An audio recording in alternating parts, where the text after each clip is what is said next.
Good evening. You're watching or listening to Redwood Wonk. My name is Eric Kirk. I'm with David Frank, and we are going to talk the national political news of the day. And I think the one that we really need to start with, because I think it's the most serious, even if it's really not getting it's getting media coverage. It's on the front pages, but I really think it needs more attention. Is the bellicose statements from Putin because of the setbacks in his war in Ukraine has threatened to use nuclear weapons. It's not a big thing, but President Biden. Well, I'm sorry, it is a big thing, but he's not making that the primary part of his speeches. He talked about calling up 300,000 soldiers, not even from the reserves. They're just drafting. They're just rounding people up and bringing them in. And it is a mobilization, the first one in decades, and there's some thoughts that it won't stop at 1 million, and they're trying to get people out on the battlefield as quickly as possible. We'll discuss, I'm not sure that's going to be very effective. They're not being trained at all. They're not even being properly equipped. They don't have the tanks. They don't have, they can't build their T-72 tanks anymore because the parts just aren't available to them due to very targeted sanctions. So they've got their problems, and they're talking, well, maybe hinting, maybe if we don't quite get our way here, we're going to use nuclear war. They held basically military enforced referendums on in 4 different areas that they control. So a couple of them marginally control, and to declare that they are independent of Ukraine. And the belief is that the next step will be for Putin to annex them. Of course, they're reporting turnouts that of significant amounts, but basically are kicking down doors and forcing people to vote. And if you're got guns pointed at you, are you going to vote no? A lot of discussion about that. A lot of discussion from people who escaped and got out. Some people they were letting go, but they weren't letting men from ages 18 to 35 go. And actually, you stand a chance of being drafted all the way up to 50 if you're Russian. So a lot to discuss with this, but I wanted to start off by saying, there have been moments I have not been happy with Biden. There are moments that I have been happy with Biden. I think Biden is really handling this well, firm but low key. Speak softly and carry a big stick, as the saying went from, I'm forgetting the name of the Secretary of State way back 100 years ago. But but doing so privately, and Blinken has said we have communicated to the Russians that the consequences they will face if they use a nuclear weapon, and still a little bit more bravado perhaps from Putin about it within the past day or two. But, it's not something that you want a saber rattler to handle. It's somebody like Biden that is a good person to have in office to handle it subtly and yet firmly. There's so much to talk about, Dave, but I'll let you move it in the direction that you like. Well, thanks. Thank you for that setup, as always. And I think that I'll just lead off by addressing the key thing that of import that you mentioned, which is Putin did, since we talked last week, he has given some more overt overtures of a willingness to use nuclear weaponry. And people that I've read have said, that it's not just tactical, but also strategic, because the war has now evolved.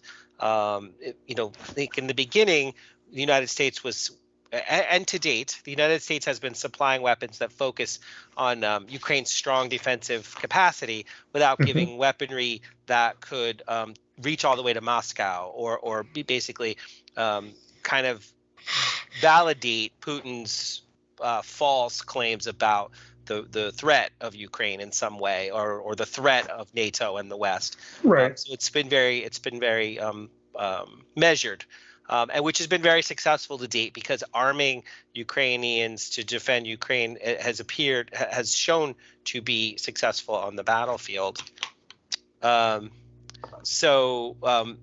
But that we've seen these belligerent efforts made, and what could be construed as war crimes, which are for example, mass graves. So as Ukraine liberated other regions in the Northeast, then that mass graves are war crimes, and there are people who will investigate and will ultimately try to enforce justice. Also, Putin has made threats to cut off energy supplies. So when you combine the nuclear weapon threat with the energy threat, with the war crimes, massacres, that's just the actions on the battlefield and rhetoric. Those things have strengthened Western resolve to continue to support Ukraine, but also then there's the domestic challenges he faces, like you said.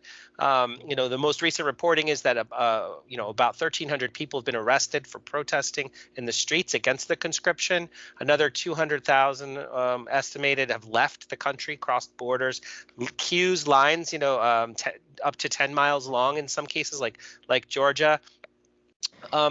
So that the question is, what might be the end game? We'll talk about end game a little bit down the road, but where it stands right now, Ukraine is taking that maximalist position that they don't want to give up any territory at this point, and they just don't want to negotiate away that territory. So we'll talk more about it. But one last thing I'll mention is that there's a new development somewhat, which is interesting. It's not guiding. It's not a fundamental problem, but there was recently 3 explosions in Nord Stream pipelines 1 and 2, gas pipelines from Russia to Germany. Many billions of dollars have been spent by Gazprom, the Russian energy company, but also by the Germans, energy industry, Western energy industry. And that's we can talk more about that in a minute, but that just shows that we are now, this is a globalized effort. There are over 40 countries meeting, talking about increasing Western capacity to produce weaponry in the event that was necessary for 40 different countries to mobilize their industry to ramp up. Just to show that the conventional forces will be in place, or can be in place. So we are seeing to a certain extent an escalation leading up to winter, which will probably be a stalemate during the winter season, and then we're not really sure. People in general are not really sure what to expect next. Okay, first I want to say our research department, that's Matt, informs me that Teddy Roosevelt was the person who said it, not while president, but in 1900 while still governor, and obviously would soon defeat McKinley. Pardon me, not defeat McKinley. Would soon, well, anyway, McKinley become would president eventually. Bryan. Yeah. Yes, he would become president. So. I mean, there's so much to talk in this. I sort of question why the Russians would bomb Nord Stream. I wonder if something else isn't happening, because they could just turn it off if they wanted to. So why go to the trouble of bombing it? I don't know if you've got an explanation for that. So it was never actually turned on yet. And so the two schools of thought. First of all, let's back up. The general consensus so far is that it was a saboteur. There was no seismological reason why, like an earthquake would do it. It's broken in 3 places across 2 pipelines. So the question is, they think it was a saboteur, but who would you attribute it to? And so the attribution to Russia, which is being promoted by Poland and Ukraine, I think foreign ministers have came out in that with that prognosis, plus God knows how many other commentators, is in part because Russia is signaling that any pipeline can be destroyed, and global energy can be a weapon. Yes, but they can signify that just by turning something off, stopping, for a day or something like that. I don't know that they need to destroy their own infrastructure to do this. So it's a German-owned pipeline, from my recollection. Number one, but number two, also, and I think more importantly, is that from the perspective of why might it be the United States? That's, I think, a more interesting question. Why would we covertly do this? And people are pointing to, well, number one, Putin, Freudian slip. President Biden did say at one point, we could shut it down. We could shut that thing down. We could take that thing offline. And then also CIA, this is, I think, in the New York Times reported it, a couple other places, that the CIA has briefed European allies that that pipeline, they shouldn't rely on it, that they should look for other sources of energy. Hold on, let me just finish real quick. Sure. That the idea is that the NATO alliance and the Western alliance has a varying spectrum of, close to 30 or 40 countries, like I said, and they don't all have the same opinion, and they all also don't have the same vulnerability when it comes to energy costs. Sure.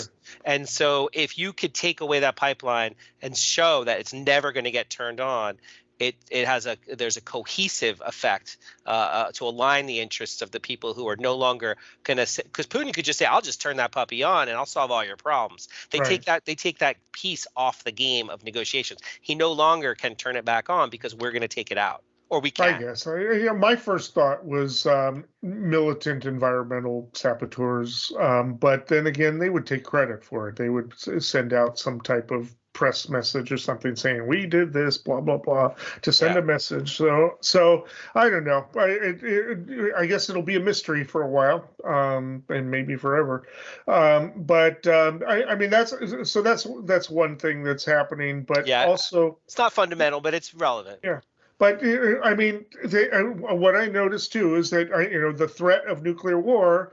If people in Western countries back down from it, then will it stop there? Will the threat of nuclear war and say, okay, Russia, you can keep those territories and let's negotiate a peace?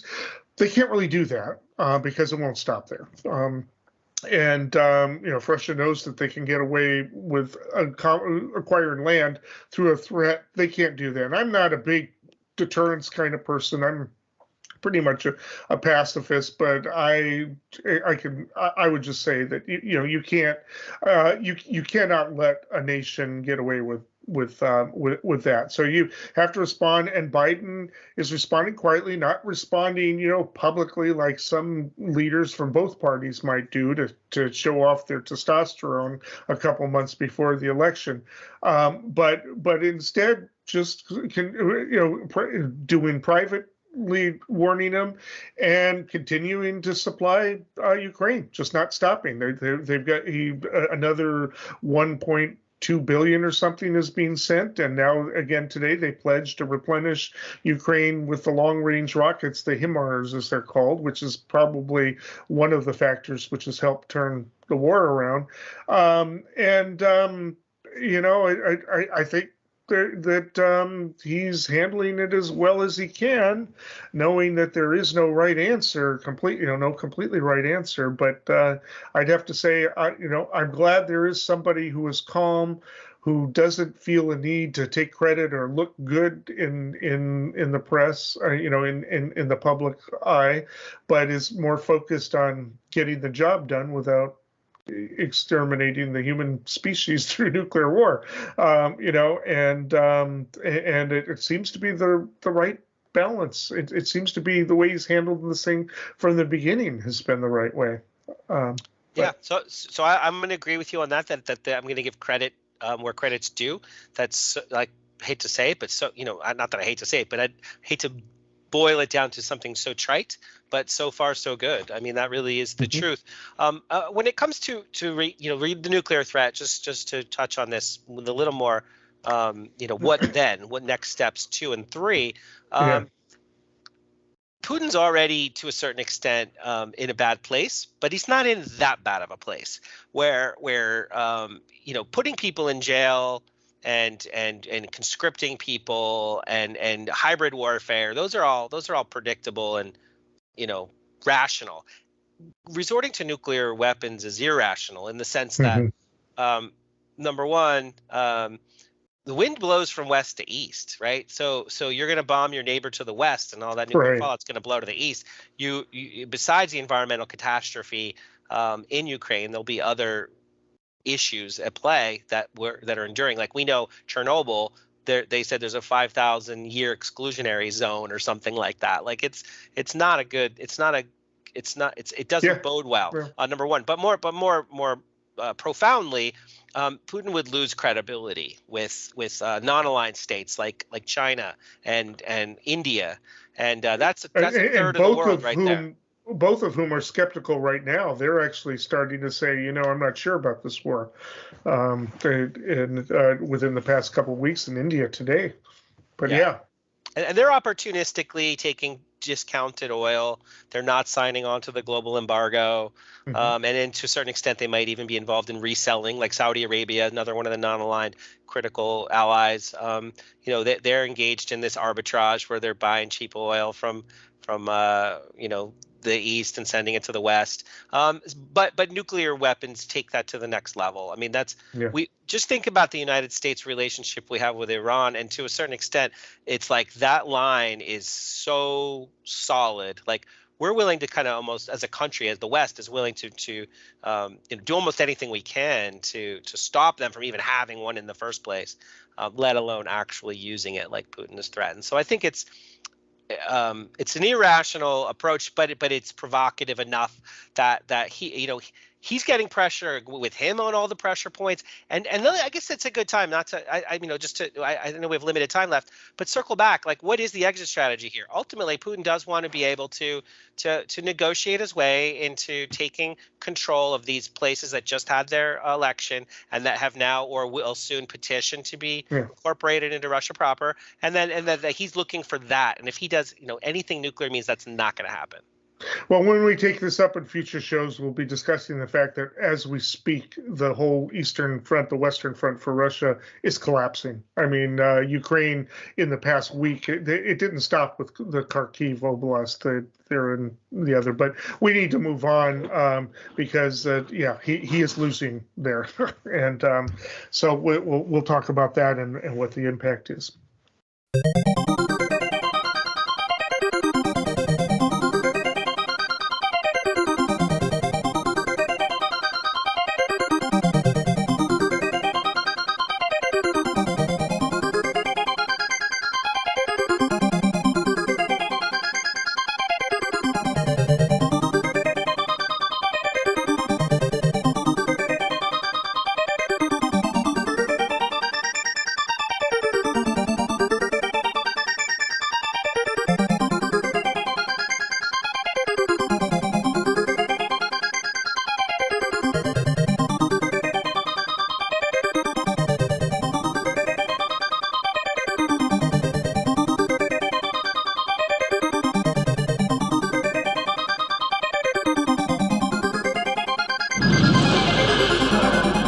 Okay, sticking to Biden, we have what is referred to as the Biden Hunger Initiative. He made some announcements this morning. He has a hunger conference coming up in which people are being brought in from internationally to discuss, and he introduced a number of initiatives, some calling on Congress that would require Congress, but also talking about a series of executive orders and an $8 billion commitment to basically ending hunger in the United States. I forget by what year, but 2030. 2030. Okay, so not that much time. This has happened before. Nixon made a similar pledge when he was expanding food stamps, when he was signing a bill to expand it back in the early 70s. Nixon's domestic policy was actually more progressive than a lot of Democrats are today.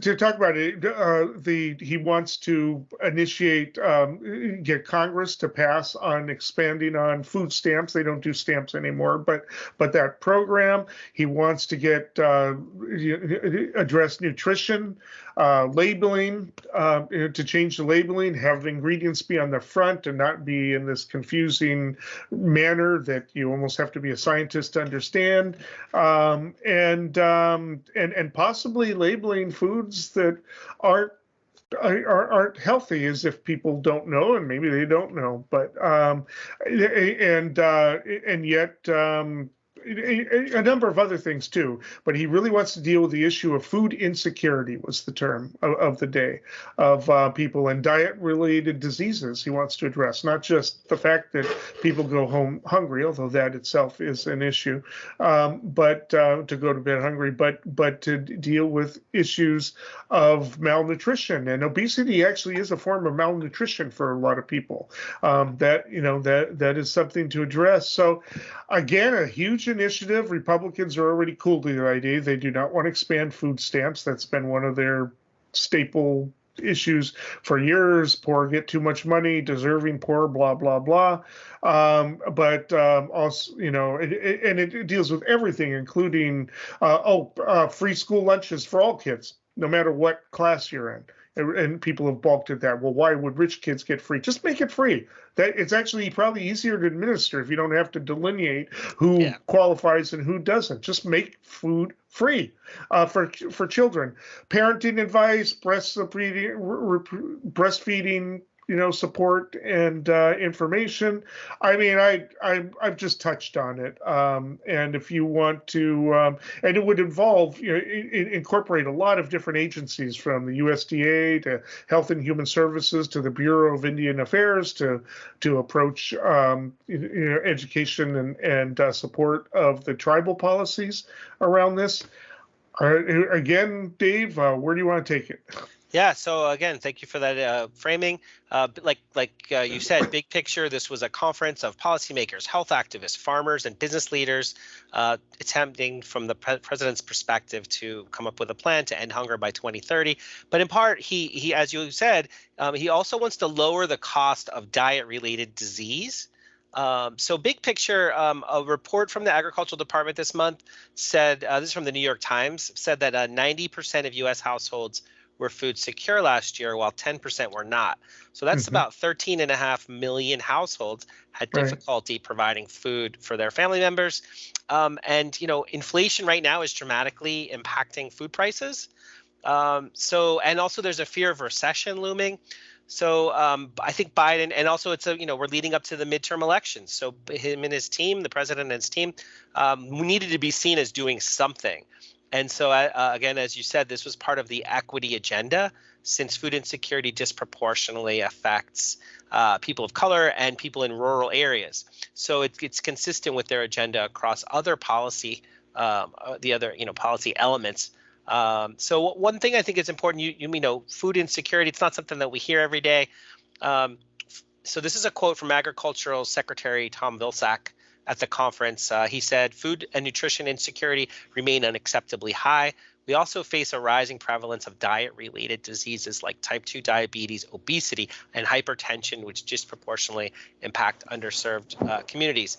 And so the question is, well, what is actually in the bill, or not the bill, but the plan? And so the headline everybody's seeing is $8 billion commitment for this. But if you look, the small print is from the private sector. So it's $4 billion that they expect to be raised by philanthropic organizations that are in the areas of improving access to nutritious food, promoting healthy choices, food choices, and also increasing physical activity, and another $2.5 billion for startup companies that are dedicated to solutions to hunger and food insecurity. And so he already got buy-in from a lot of the major food producers, agricultural companies, and it's like universal face of this. It's not just the government, it's the private sector. But in terms of what the federal government would do, it was increasing SNAP payments, and also, like you said, expanding lunch. So that's Supplemental Nutrition Assistance Program. I dug a little bit deeper and actually looked at the press release from the Department of Agriculture. And the takeaway of what I found was that it's a small cost of living increase effective October 1st for everyone in the SNAP program. And it is a raising of the cap on the household amount of money that they could get under these food assistance programs. It works out to about 10% for most families and 12% for households with senior citizens in them. So in a sense, the government is doing very little here because of inflation being what it is. It's something, and it's not nothing. And the criticism is any other changes to federal programs would require congressional action, which is not likely, certainly not in the next few months, but Certainly not. But you this current introduce an climate. initiative and you let your candidates make your campaign issue of it. I mean, Absolutely. that is the timing of this. I mean, there are a lot of challenges involved. Michelle Obama had attempted to have the lunches, and then conservative media made a big deal about the fact that kids don't like her lunches, right? Too many vegetables and all of that. And I have to say, I remember, my kids attended elementary school before we moved up here at Bryceland Skyfish in southern Humboldt, and almost all hippies, and yet there were, and hippies you think would raise their kids to be, food, at least food interested, diverse a little bit, but there were kids who would only eat chips or garlic bread during lunch. They would eat nothing else. That's just, and so there's got to be education, but the education has to be around the parents about how do we have a culture. We have a culture that kind of indulges that. Other countries that they have different attitudes about food. Kids are not that finicky. And so how do we address that? Where we kind of let our kids get away with things, maybe, I don't know, or how you feed kids early on so that they take more of an interest in food. And look into these things. I mean, so you've got a lot of issues you're dealing with that besides just the money and the immediate politics of it. But and plenty of parents who, hey, I don't want to give up that food. I don't care if I die early. I want to enjoy eating. So you got to learn that you can actually make good food that's healthy, that in the long run actually tastes better. But it's got to be a lot of working on it, and you need. This is sort of the difference between conservative and liberal philosophies here, is that the government can be a factor in this discussion.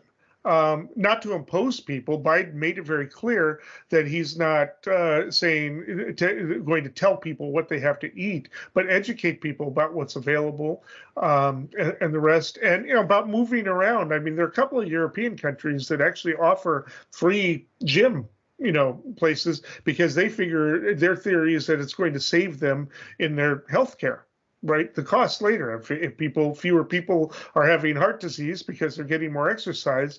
I'm surprised our insurance companies don't do that. Give us a voucher, right, to go to a gym. So they haven't really discussed whether or not that pens in. We're talking about an issue that is vast, and so it will require a big initiative.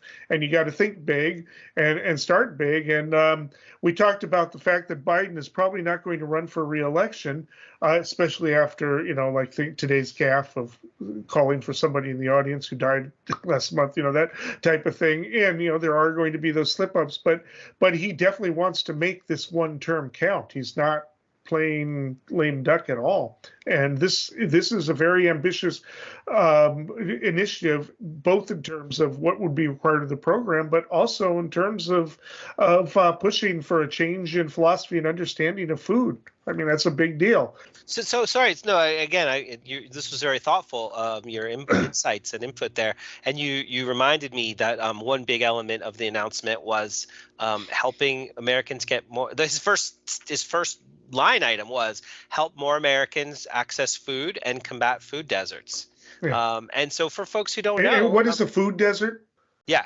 So it is a place where you literally do not have access to fresh produce on a regular basis. Mm-hmm. The stores in your area do not cover that because it's costly for a grocery store to buy a lot of produce that maybe might go to waste. If not everybody's buying all the full spectrum of things on the shelf. So a lot of inner city and even remote rural grocery stores, we happen to be really lucky. Our remote rural grocery stores here do have a wide variety of things, but I've seen other places where it's just they don't have cooperatives and honestly, a place like Murphy's. I've seen Murphy's in a bunch of really, you're driving for a few hours through the woods and you pop up in a town and there's a Murphy's, and I think that's an extraordinary thing for a lot of remote rural folks. But anyway, it seems almost impossible that would happen in an urban environment because you could just go however many blocks. But the problem is firstly, a lot of people don't do that. They don't leave their neighborhood. And then secondly, where do you go get that fresh produce in the city? In many cases, it's Whole Foods. And not to say anything bad, if you can afford it, that's fine. But a lot of people absolutely cannot afford that. So their money just wouldn't go far enough. Even if they did have a little bit of an enhanced cost of living increase to SNAP, it's not going to go very far in a Whole Foods, unfortunately. So there's that piece of it. But another thing I just wanted to point out. I know that. It's there's a Vox article I want to point people to, and if you just Google food, what is the thing? Child tax credit. That's it. If you Google child tax credit, it'll come up for Vox. It's an article that was co-authored by the director and assistant director of poverty solutions at the University of Michigan, and then also the third co-author was their colleague who's used to be a member of the Council of Economic Advisors and also chief economist of the Department of Labor under President Obama. But their big takeaway, there's tons of data, and it's really interesting. But they say, in short, most developed countries provide a universal child allowance or child benefit. Last year, the United States joined them, and the results are clear that 3 rounds of economic stimulus payments, the stimulus checks, the expanded unemployment assistance, and in 2021, the expanded child tax credit, which sent modest monthly cash payments to most American households with children for July through December last year. That was a hugely effective at reducing poverty for childhood poverty. That it worked. Sometimes you throw money at something and it has an effect. And it's a marginal cost. Like they link through to an economics study about the impact on inflation. They also link through an economic study on the impact on people's willingness to go to work and participate in the economy. But like this thing, we should see this headline that the child poverty was cut in half in the United States last year. In half. So child poverty fell from 12.5% to 9.7%, by far the largest single drop in the previous half century. And these declines continued. And they just released new data yesterday that said that it fell even farther to just 5.2%. So by far the lowest rate ever recorded. Wow. That's 3.4 million children pulled out of poverty in 2 years last year, and 5.5 million over 2 years. And that's impressive. Yeah, so it can be done. Like the proof is it's already so anyway, these people have formulated a new institute at University of Michigan, and they want to promote ideas that are going to enhance our country's ability to really meet this problem head on. Yeah, I mean, going back to the food desert thing, we have a classic one right here in Eureka. If you go to where I believe West Street meets Myrtle, you've got 2 strip malls there. And you've got senior housing right there, several different senior housing and some low income housing.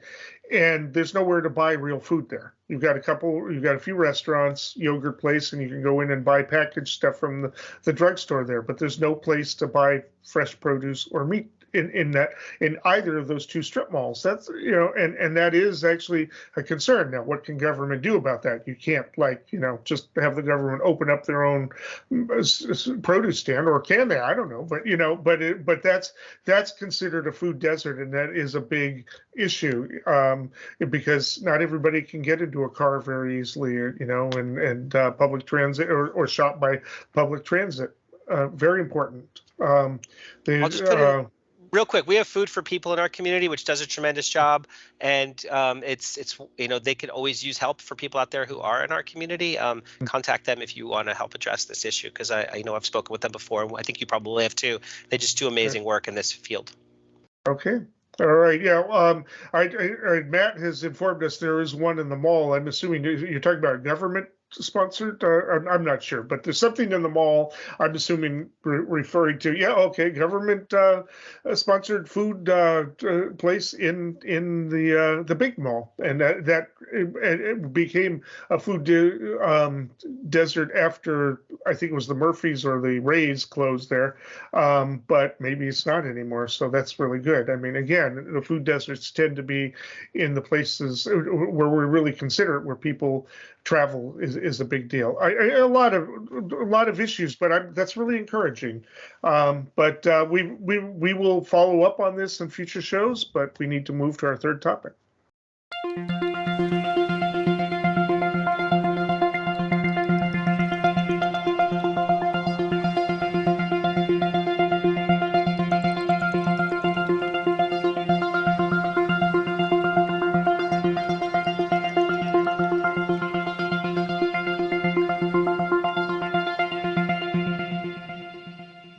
Okay, last topic of the night. Nobody likes Manchin. Manchin, of course, was detested by Democrats for a long time. Not everybody's completely gotten over it. He'd had a change of heart. We've discussed that on the show. I don't know if he had a change of heart, but a change in political strategy and positioning, where he supported a very watered down version of the original Build Back Better. Not insignificant, but he was able to be pressured. I believe it was probably Biden who privately pressured him again. There's a lot of indications of that. But in doing so, he had been a hero of the right. Fox News wanted him to interview, Newsmax, and the rest, for standing up, for being a real Democrat in the tradition of John F. Kennedy, as some of them were saying. I don't know what that has to do with anything that John F. Kennedy represented. He was a tech person who spent did $20 billion to start a space program, which was a huge thing back then. But anyway, the Republicans were upset with him for passing what they did. I don't know if they're upset with him because they don't like these policies so much, and the fact that that it is going to lead to infrastructure, more electric vehicles, and the like, or if they just don't like the fact that he broke a promise that he may have made to them in terms of blocking this stuff until it was minimal. At any rate, as part of the deal he had worked out with Chuck Schumer, Schumer had agreed to make, as part of the bill to avoid shutting the government down, a lease, fossil fuel lease reform that would supposedly make it easier for oil companies to obtain leases, because that's been what they've been complaining about, is it's too hard to get leases. And this was supposed to be included in that. Progressive Democrats were crying foul. We weren't part of this deal. But it's sort of like, well, if we don't need the progressives, we could push it through anyway, presuming that the Republicans would be behind them. And it looks like the McConnell has said, Manchin, we're going to show you how dissatisfied we are with your performance a month ago. We're not going to vote for it. Which means now it's out of the bill, and Manchin is complaining about tit-for-tat politics, and so it goes down. And environmentalists are overjoyed. A lot of environmentalists didn't like this quote-unquote reform for a number of reasons. We can go into what it was, but it's kind of moot now because it looks like it's not going to be in the bill, so Manchin kind of got burned, but it was he was burned by the people, I guess, he burned. Dave? Yeah, so this dirty deal, I looked into it last week because I was really curious, and if you cut to the chase, the issue is that in West Virginia there's a pipeline proposed that's incomplete, was supposed to be less than $3 billion, 2 and change. They've now spent over $6 billion, and they're not close to finishing it because of the major environmental impacts it has as it meanders through Appalachia. And so there are lots of local people who are very strongly against it. They've involved the courts. The courts have gotten involved. There's been some ill will between the energy company and the public environmental critiques of the pipeline, and that ill will has really stalled things in a big way. So one of the main components of Manchin's dirty deal was that there would be a time limitation on how long it would take to pass permits, and what that means by extension is that you would at some point lose the ability to get legal redress for environmental regulatory shortcomings of your pipeline plans. We could just say fast track. Their intention was to fast track pipeline production, which is anti-democratic. And so progressives were willing to draw a line in the sand. Bernie Sanders said he would not support it, and he would close the government down over it. And a bunch of House Republicans, Democrats, around 70 or so, at least said in theory they'd be willing to shut down the government over it. So Manchin knew he did not have the support of his colleagues.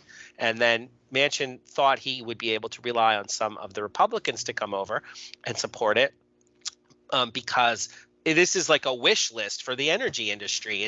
This is all environmental projects nationwide getting less scrutiny from environmentalists, local people who are trying to block it, courts trying to put injunctions in. So this is like an energy industry wish list. And so that's a little complicated, but the short version is that Republicans did not want to give him any credible success on this, in part because his Republican senatorial colleague from West Virginia, Senator Capito, she had her own version of the bill that was even more in alignment with the energy industry. So there's these two competing bills, Manchin's and Capito's, both from West Virginia, both claiming they want the same thing. So the Republicans whipped against it hard, and they blocked it for purely political reasons. And a lot of people spoke about it from both sides, and they said it was a miscalculation. And so Manchin pushed hard, personally calling colleagues, energy industry leaders, saying, "Look, this is now or never. If you don't get this with me, you're not going to get this. If you don't do this now, we're not going to get this." Republicans held the line. That's where we are right now. Is Manchin called Senator Schumer and said, "Pull it out. Let's get this continuing resolution of government funding passed now." And we got a couple bites at the apple actually in November during the defense authorization bill, and in December during the continuing resolution that we were going to do again in December to keep the government from bumping up against the debt limit, et cetera. Yeah, thanks for that summary. It's excellent. The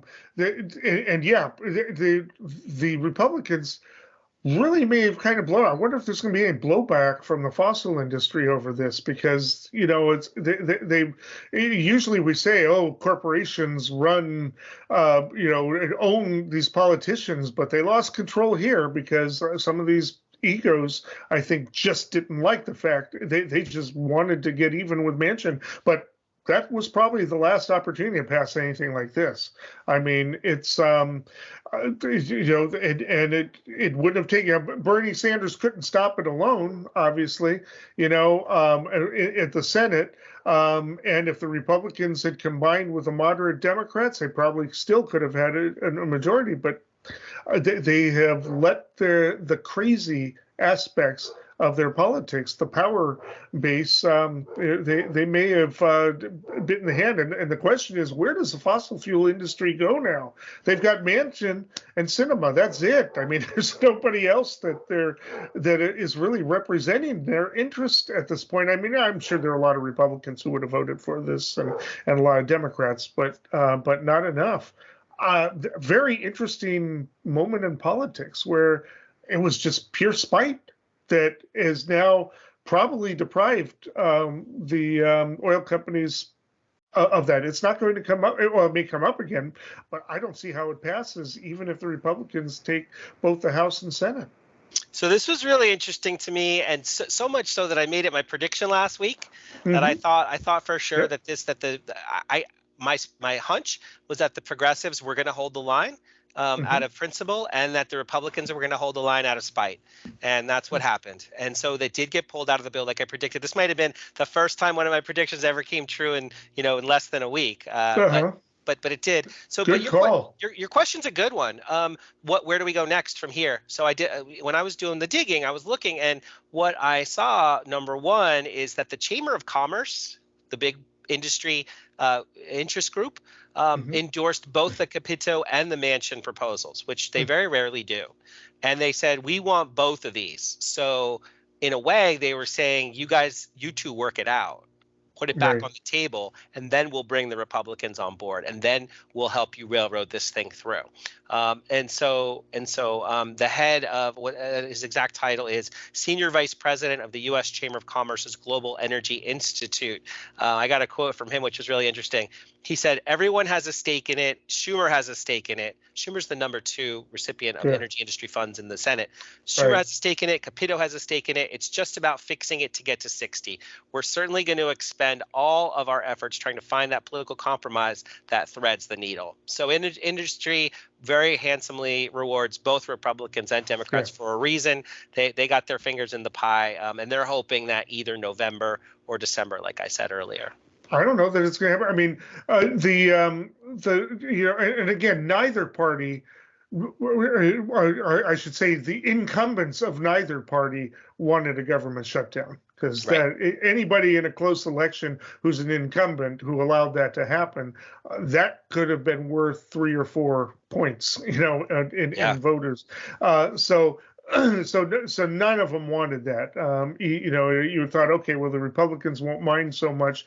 Well, no, not if certainly Ron John doesn't want it. He's an incumbent, and Barnes would have campaigned off of that. I mean, like crazy. So I just, yeah, okay, they'll bring it up again in November, but they had their moment here. They had the chance, and the Republicans, I think, blew it, because at this point, even a lot of the Democrats are going to say, okay, well, maybe we owed it to Manchin at that time, because of that. I mean, plenty of other Democrats didn't. They say, I wasn't part of those negotiations. The entire Progressive Caucus.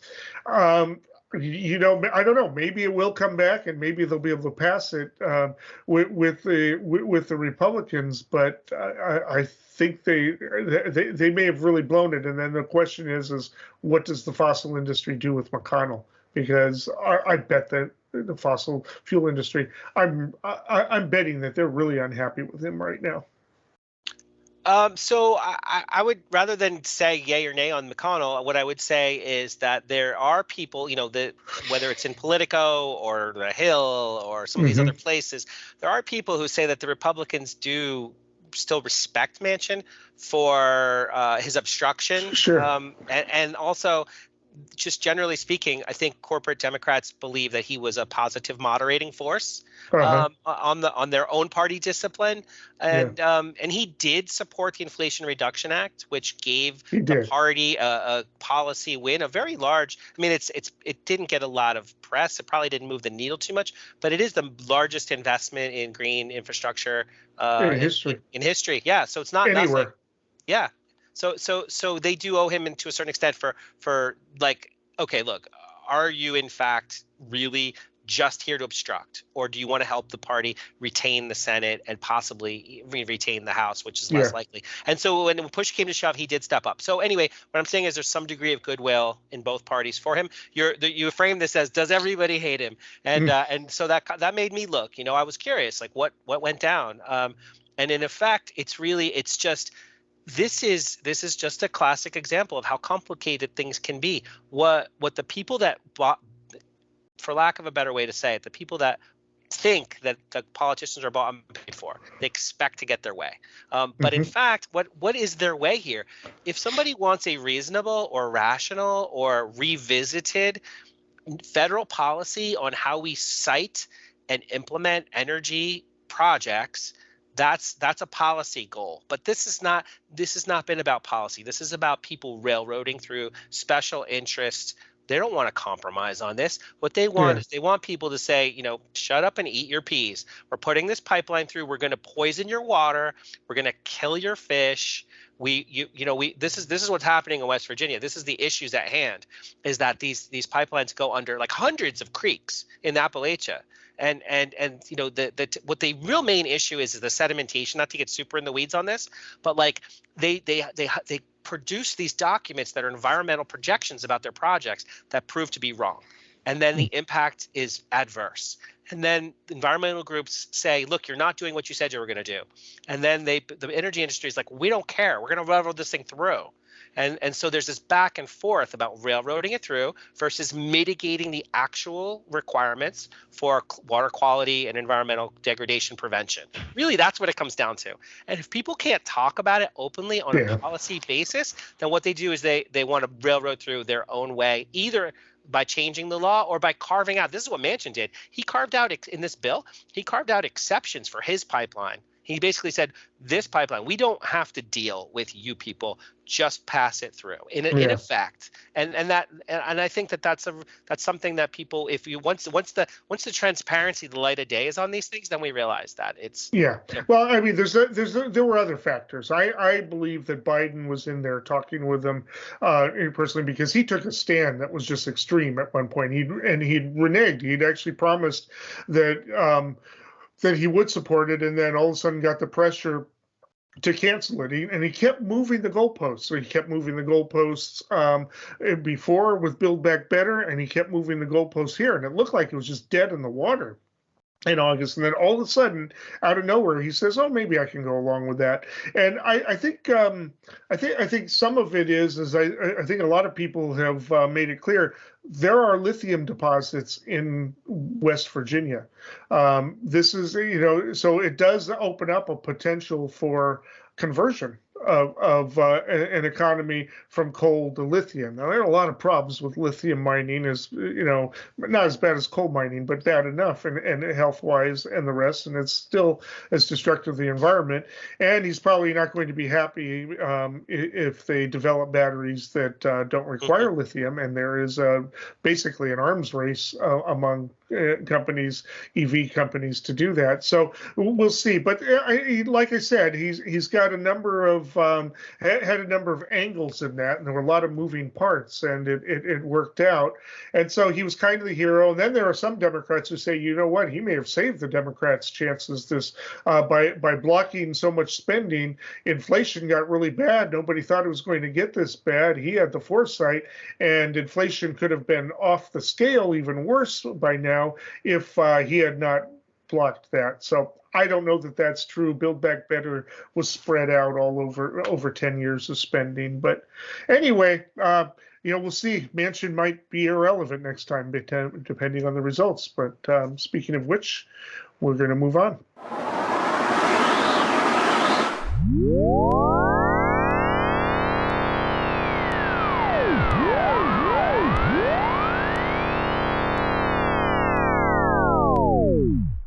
Okay, we're at the part of the show where we provide our predictions. And Dave, you're on a roll. Maybe this one will come true too. What have you got for us? Okay, well, so this one is about the Ohio Senatorial race. I'm not sure if you had this one as one of your predictions. I think you did predict Ryan. Not yet. Not yet. Okay. I predicted Barnes, not Ryan. Okay. So J.D. Vance, for folks who don't know, is running for Senate in Ohio. He's the author of Hillbilly Elegy, and he's also a Silicon Valley venture capitalist.